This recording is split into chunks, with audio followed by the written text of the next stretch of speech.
की सुरक्षा के लिए पिस्टल तानने वाली युवती को सपा नेता करेंगे सम्मानित। कहा, हमारा उद्देश्य अपराध बढ़ाना नहीं बल्कि आत्मरक्षा के लिए प्रोत्साहित करना है।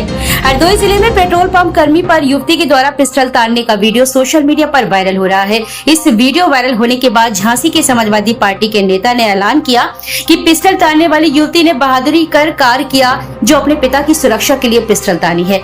उन्होंने कहा कि उनका उद्देश्य अपराध बढ़ाना नहीं बल्कि आत्मरक्षा के लिए युवतियों को प्रोत्साहित करना है।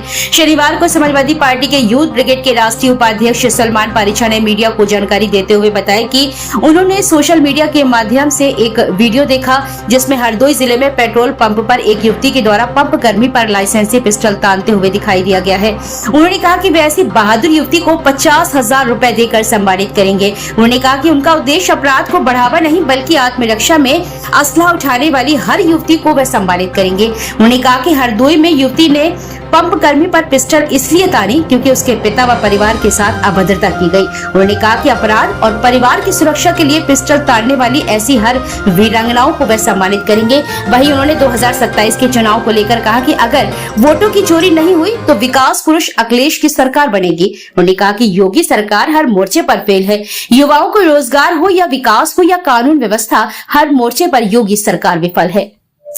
क्या जानकारी प्रदान करना चाह रहे हैं? हम हरदोई में आपने देखा होगा एक मामला हुआ अभी 2-3 दिन पहले। एक पिता अपनी बेटी को लेके और उनके साथ और भी माएं बहनें थी, पेट्रोल पंप पे पेट्रोल भरवा रहे थे गाड़ी में।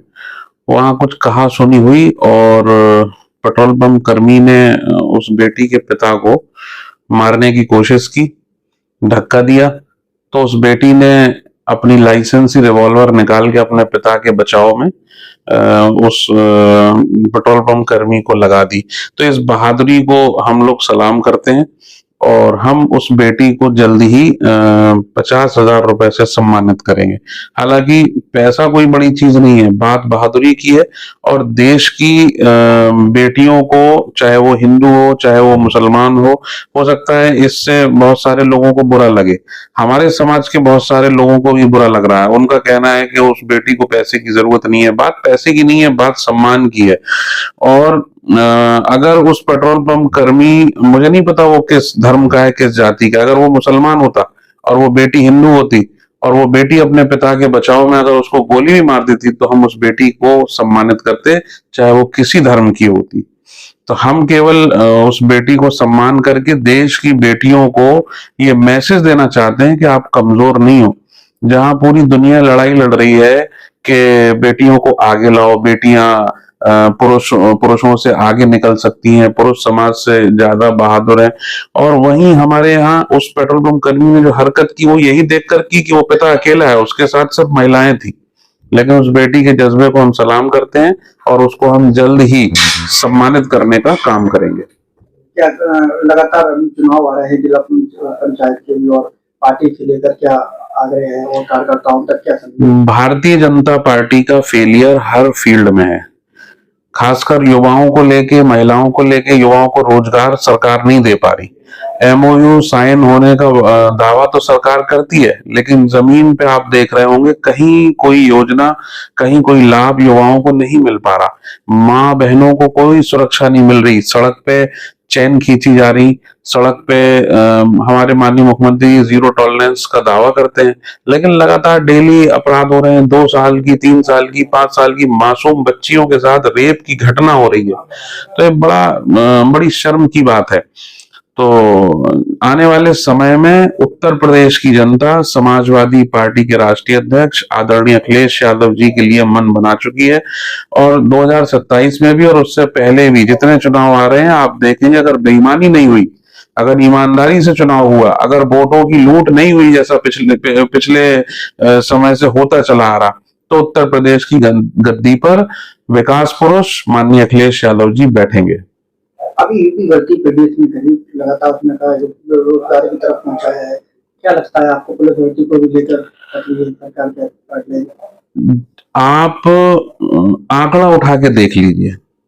जैसे मैं किसी झांसी जनपद के 10 युवाओं को बुला लूं और उनको सम्मान कर दूं और मीडिया के माध्यम से या अपने किसी भी प्रचार के माध्यम से ये कहूं कि मैंने पूरे जिले के युवाओं को सम्मानित किया है।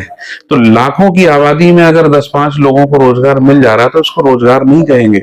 मैं मानता हूं कि देश बड़ा है, प्रदेश बड़ा है, जनसंख्या बड़ी है, जल्द ही सब कुछ संभव नहीं होता, कोई भी सरकार हो एकदम नहीं दे सकती, लेकिन आपकी सरकार को तो 5 साल पिछले और 3 साल ये होने जा रहे हैं, 8 साल, 80%, 70% युवाओं को रोजगार मिलना चाहिए था। ठेला लगाने को भारतीय जनता पार्टी के लोग कहते हैं कि हमने रोजगार दिया, नौजवान मजबूर है ठेला लगाने को, बीटेक किए हुए हैं लोग घूम रहे हैं, इंजीनियरिंग किए हुए हैं लोग घूम रहे हैं।